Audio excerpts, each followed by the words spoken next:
성경 말씀 마태복음 8장 14절에서 17절까지의 말씀입니다.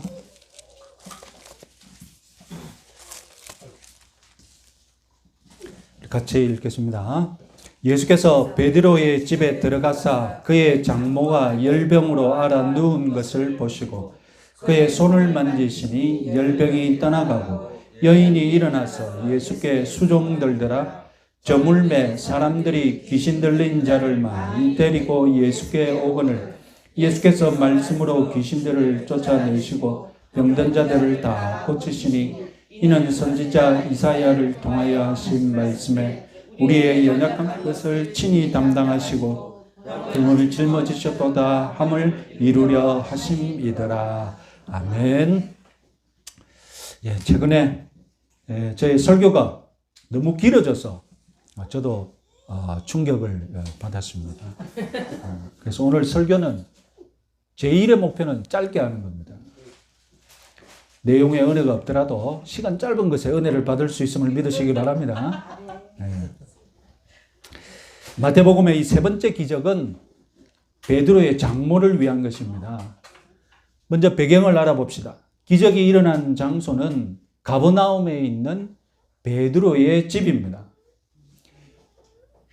요한복음 1장에 의하면 베드로와 안드레는 벳세다가 고향이라고 되어 있습니다. 그렇다면 벳세다에서 태어나서 요단강을 건너 가버나움으로 이사 왔을 것입니다.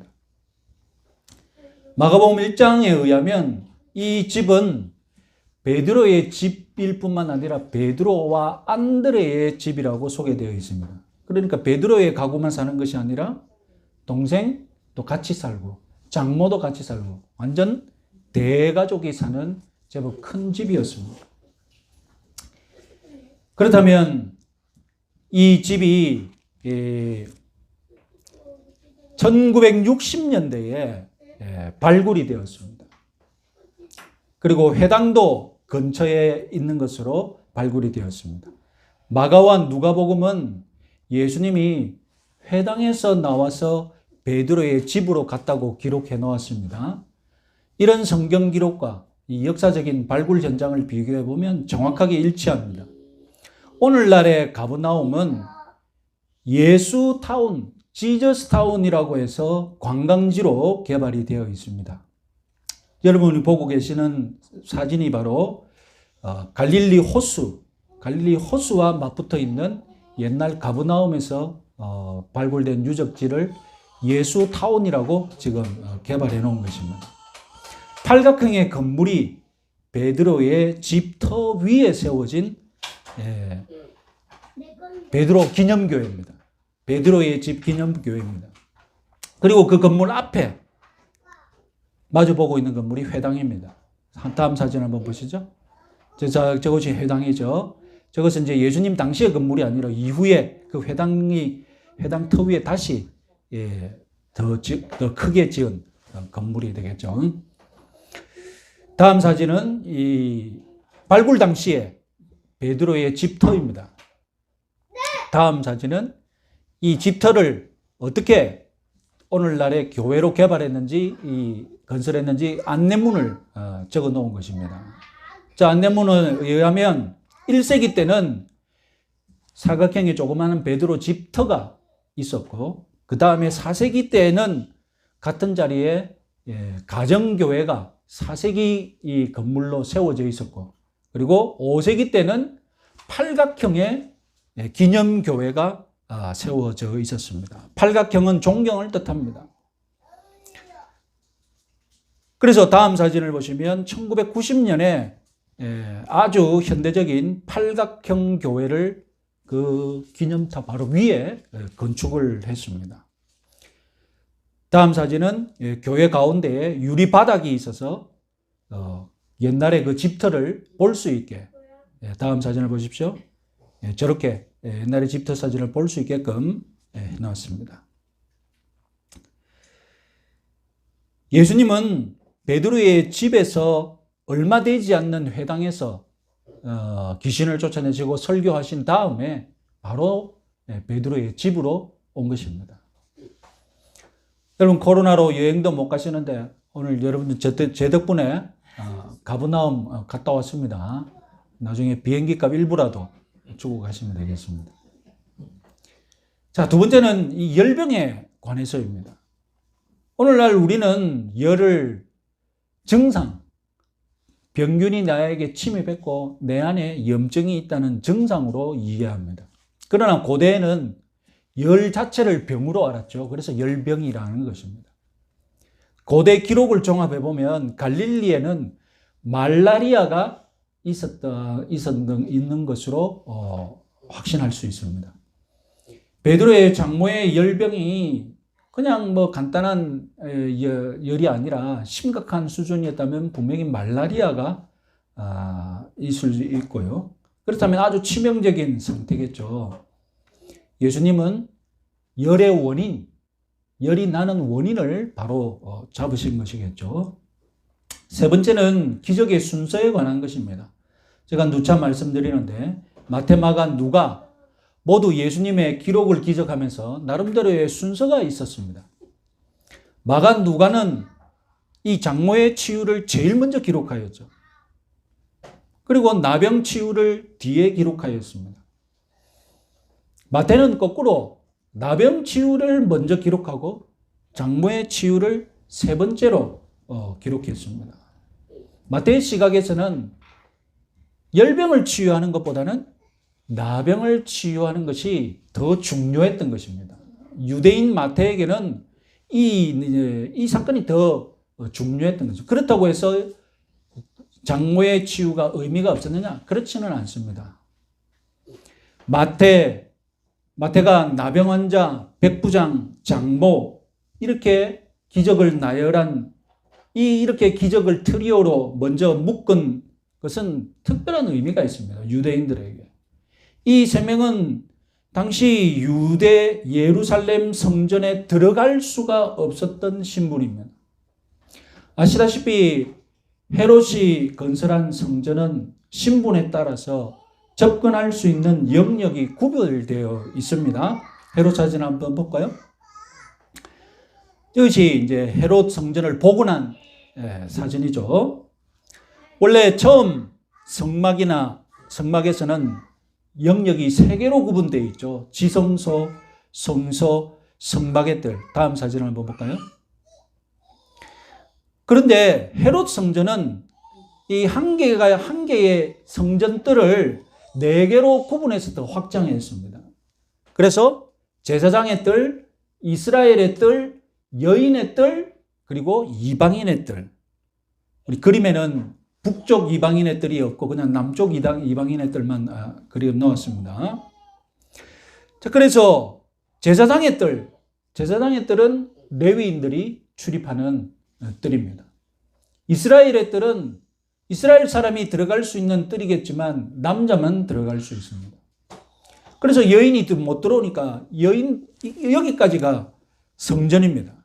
여기까지가 성전이고 그리고 그 성전 바깥에 확장을 해서 여인의 뜰을 제법 넓게 만들어 놓았습니다. 그리고 이 여인의 뜰에 헌금함을 쭉 비치해 놨죠. 그러니까 가난한 과부가 와서 그 헌금함에 헌금을 자기가 가지고 있는 전 재산을 넣었다고 안 합니까? 그 바로 어디서 넣은 겁니까? 여인의 뜰에 있는 헌금함에 넣은 것입니다. 어떻게 보면 좀 잔인하죠? 좀 여러분 조금 나쁜 시각으로 봐도 아니 헌금을 받았으면 입장은 시켜줘야 되지 않겠습니까? 입장료라고 생각한다면 헌금 안 받고 입장도 안 시켜줘요.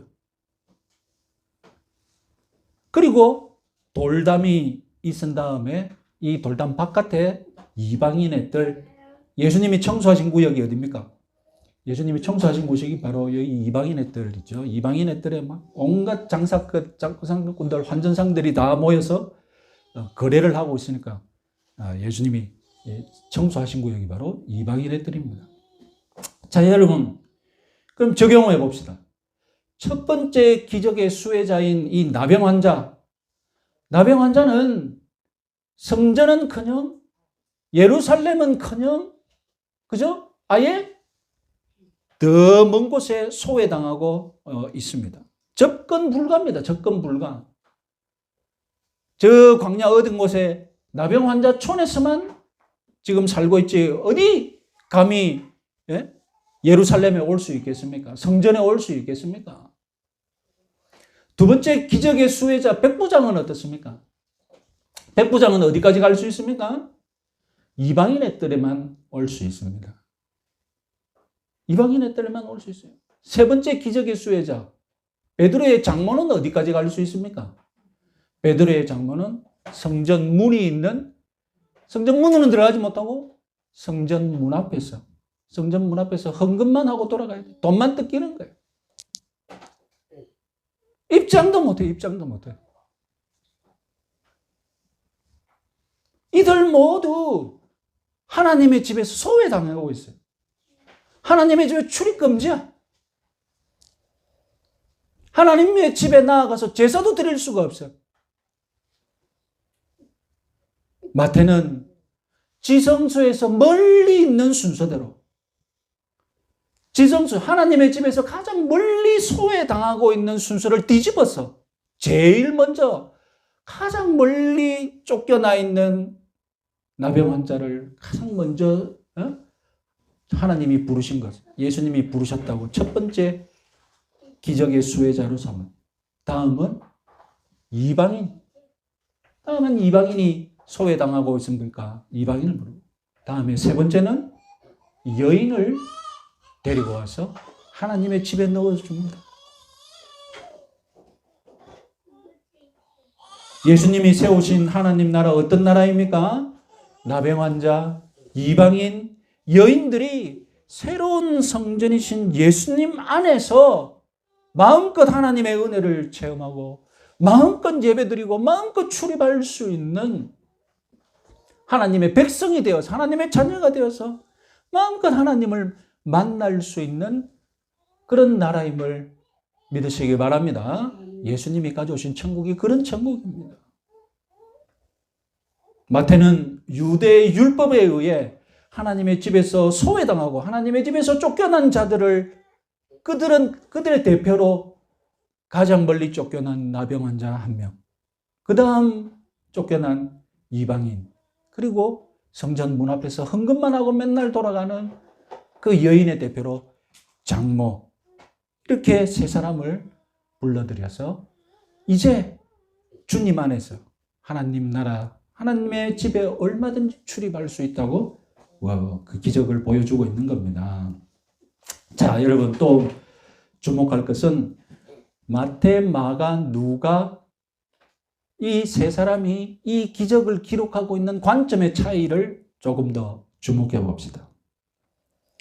마가복음에 의하면 베드로의 집에는 4명, 제자 4명이 함께 있다라고 기록해 놓았습니다. 마가복음은. 누가복음은 그 집에 있는 사람들, 즉 제자들이 이 장모를 고쳐달라고 예수님께 청혼했다라고 기록하고 있습니다.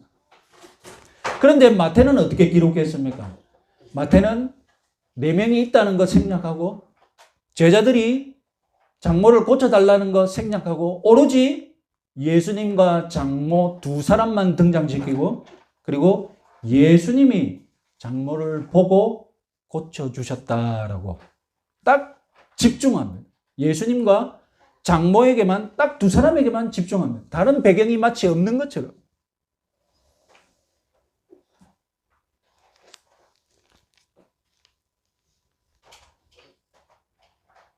제자들이 장모를 고쳐달라고 청했지만 장모 당사자 본인은 고열에 혼수 상태에 빠져 있는 바람에 예수님께 직접적으로 청혼하기는커녕 간접적으로도 말하지 못했던 겁니다. 그래서 마태가 제자들이 청했다는 것을 생략해도 사건을 왜곡한 것이 아닙니다. 만약에 장모가 고쳐달라고 예수님께 말해달라고 제자들에게 간접적으로라도 부탁했고 그래서 제자들이 예수님께 장모를 고쳐주십시오라고 청했는데 이 이야기를 생략했다면 얘기가 왜곡된 거잖아요. 그런데 장모는 알아눕는다고 아예 뭐 예수님께 직접적으로든 간접적으로든 청혼할 처지가 못 되었습니다.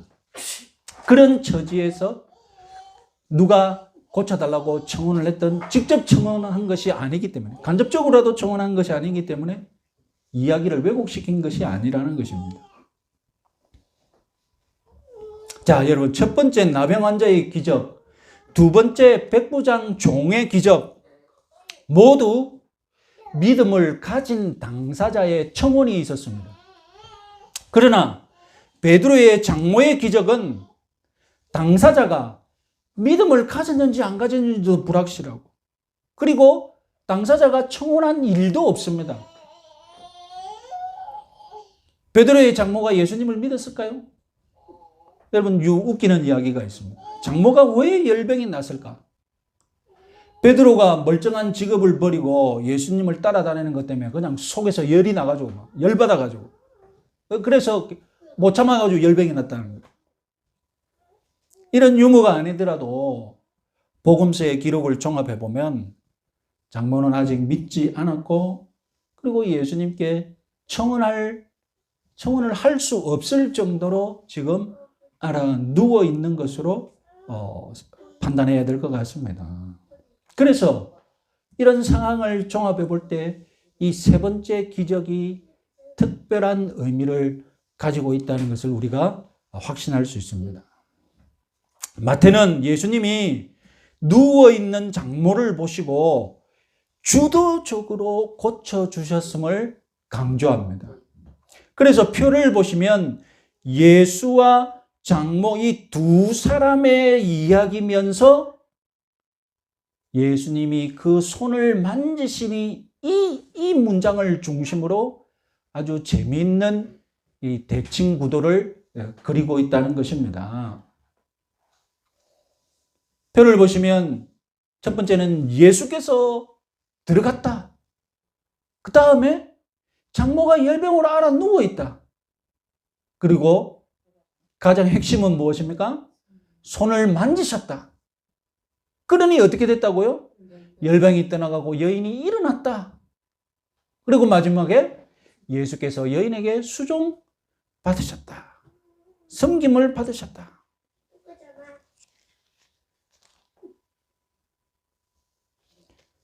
정리를 해보면 장모는 열병으로 혼수 상태에 빠졌을 것입니다. 그래서 특별하게 청혼할 수가 없었습니다. 그런 장모를 보시고 예수님이 직접 그의 손으로 그녀를 치유해 주셨습니다.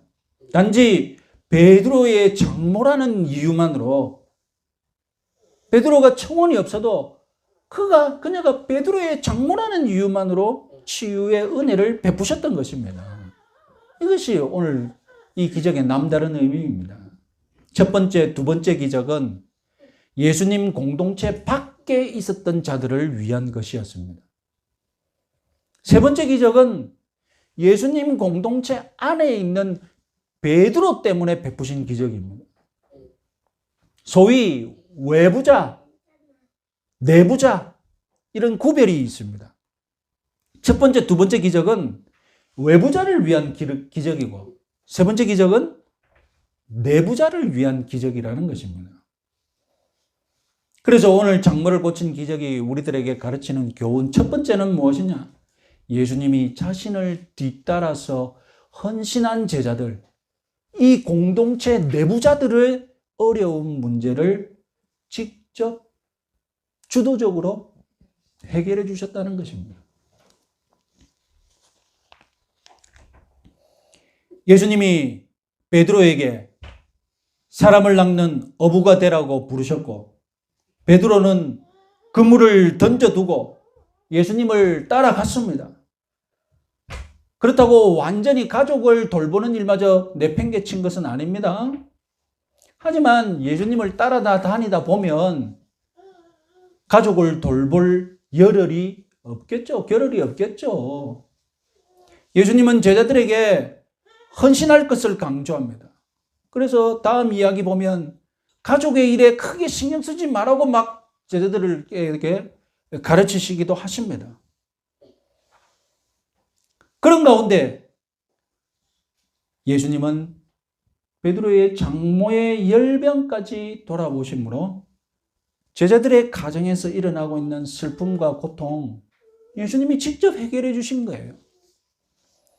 예수님이 우리에게 너의 마음과 뜻과 온 정성을 다해서 하나님을 사랑하라고 하셨을 때, 그럼 너희 가정은 내팽개치라, 그런 뜻이 아니었습니다. 예수님은 이 제자들의 가정을 예수님이 먼저 돌아보시고 솔선수범해서 그 가정의 어려움을 해결해 주셨습니다. 우리들은 이상하게 어려서부터 가정을 희생하고 이 사회와 나라를 위해 헌신하는 그런 충성하는 것이 마치 큰 사람이듯이, 가정을 희생하는 것이 이 올바른 사람이듯이 그렇게 여러분 착각하는 경우가 있어요. 가정을 돌보는 일은 시시하고 소인배나 하는 일이고, 가정을 포기하고 이 사회, 이 나라를 위해 헌신하는 것, 그것이 대인배가 하는 일이라고 우리는 잘못 교육받았어요. 예수님은 제자들에게 희생과 헌신을 요구하면서 제자들의 가정을 돌아보셨습니다. 오늘 우리들이 하나님 나라와 그 의를 구한다면 우리 가정의 어려움이나 우리 가족 내에 일어나고 있는 고통들, 우리 주님께서 친히 해결하여 주실 것을 믿으시기 바랍니다. 자, 오늘 기적의 두 번째 의미는 구하지도 않았는데 은혜를 베푸셨다는 것입니다. 하나님 나라의 내부자들을 위해 하나님은 특별한 은혜, 특혜를 베푸십니다. 구하지도 않았는데 공급해 주시고, 구하지도 않았는데 고쳐주시는 은혜가 있단 말입니다. 앞서 여러분 산상설교에서 예수님은 하나님을 하늘 아버지라고 소개했습니다. 아버지라면, 부모라면 자녀들의 필요를 알고 채워주고 공급하여야 할 마땅한 의무가 있습니다. 그래서 찾고 구하고 두드리라고 가르쳤지 않습니까? 그런데 부모라면 때로는 찾지 않아도, 때로는 구하지 않아도, 때로는 두드리지 않아도 알아서 공급해주고 채워줘야 합니다. 원래 여러분 공적인 시스템에서는, 공공 분야의 이런 시스템에서는 청원서가 올라가야 되고, 그리고 담당자가 보고 기준에 따라서 도장을 찍어야 무엇인가 서비스가 제공되어야 됩니다. 이것이 공공 시스템에서 일어나는 바람직한 과정이죠. 공적인 시스템은 그렇게 작동이 되어야 됩니다. 그런데 여러분 가정은 그렇지 않습니다. 공적인 시스템에서는 마땅히 특혜라는 절차가 가정에서는 특혜가 아니죠. 부모 자녀 사이에서 일어나는 일인데, 예? 부모가 자녀들에게 알아서 미리 공급해주는 일을 특혜라고 어떻게 이해해요? 그게 이상한 거죠. 만약 가정에서도 모든 절차가 청원서를 올리고, 예? 그래서 그 서류 심사를 보고 도장을 찍고 그래야 공급이 되고, 그러면 그건 가정이 아니죠. 그렇잖아요. 가정은 때로는 부모가 미리 알아서 자녀가 생각한 것 이상으로 공급해 줄 수도 있고, 때로는 자녀가 요구해서 줄 수도 있는 거고, 공급해 줄 수도 있는 거고, 사회에서는 특혜로 보이는 것이 가정에서는 특혜가 아니라는 겁니다. 하나님께서 우리가 기도로 청원해서 우리 기도를 들으시고 응답해 주시는 경우도 있지만, 우리가 구하지 않아도, 미처 구할 마음이 없어도 때로는 우리 어려운 형편을 보시고 아버지답게, 부모답게 공급해 주실 수 있는 거예요.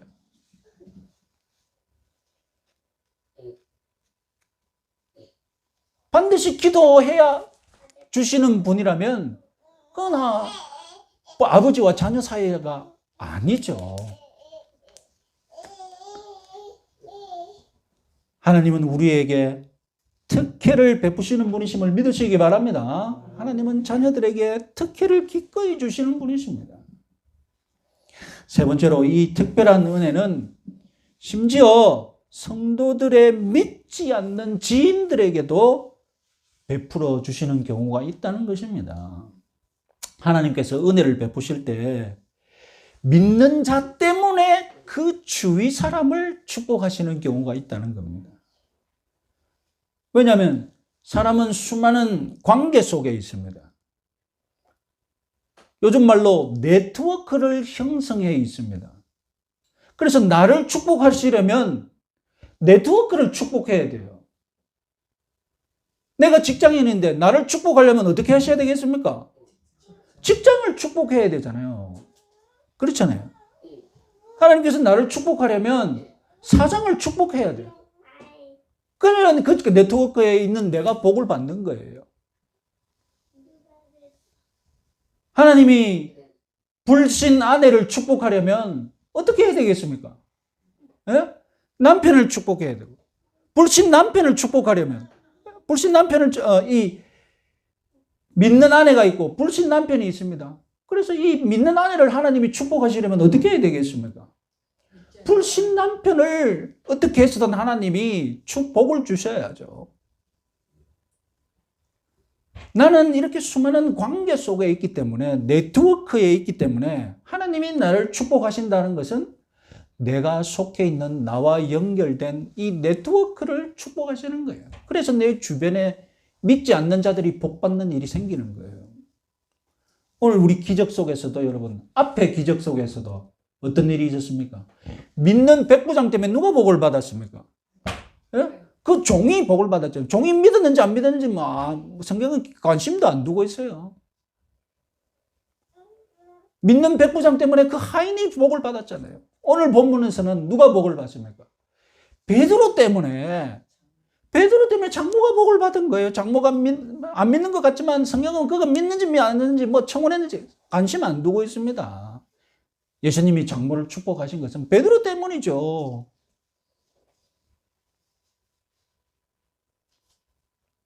우리 주변에 신앙이 없는 것 같은데 중병 때문에 뒤늦게 하나님의 은혜를 체험하는 경우를 볼 수 있습니다. 그런데 정말로 헌신한 성도는 기도해도 하나님이 천국으로 데려가시는 경우도 있고, 놀고 먹는데 정신이 팔린, 그래서 불신자나 다름없었던 자의 하나님이 어떤 때는 기도를 들어주시기도 하십니다. 그래서 하나님의 은혜는 믿지 않는 자들에게 더 큰 은혜를 베푸시는 경우가 내 눈에 보이는 것 같아요. 그 은혜를 나에게 주시면 어떨까? 그런 경우도 우리 주위에서 일어나요. 베드로의 장모는 은혜를 체험한 후에 어떻게 되었습니까? 즉시 예수님을 섬겼습니다. 베드로의 집 그 현장에서 예수님께 먹을 것을 대접했다는 뜻일 겁니다. 그러나 여러분, 베드로의 장모가 예수님을 섬겼다는 이 단어는 그녀 평생을 거쳐서 섬겼다는 것을 상징하는 단어인 줄 믿으시기 바랍니다. 신불신에 상관없이 하나님의 특별한 은혜, 하나님의 특혜를 체험하는 자는 마땅히 하나님께 섬기는 데 헌신해야죠. 그런데 여러분, 이 은혜의 법칙에도 통하는 것이 무엇이냐면 열심히 구해서 은혜를 받은 자와 정말로 놀고 먹다가 어느 날 누구 때문에 은혜를 받은 자가 감사하는 태도가 다르다는 겁니다. 하나님의 은혜를 받고 하나님께 어떻게 반응하는가? 그냥 자기는 놀고 먹는 가운데 누구 때문에 은혜를 받은 사람은 하나님의 은혜를 귀하게 생각하지 않아요.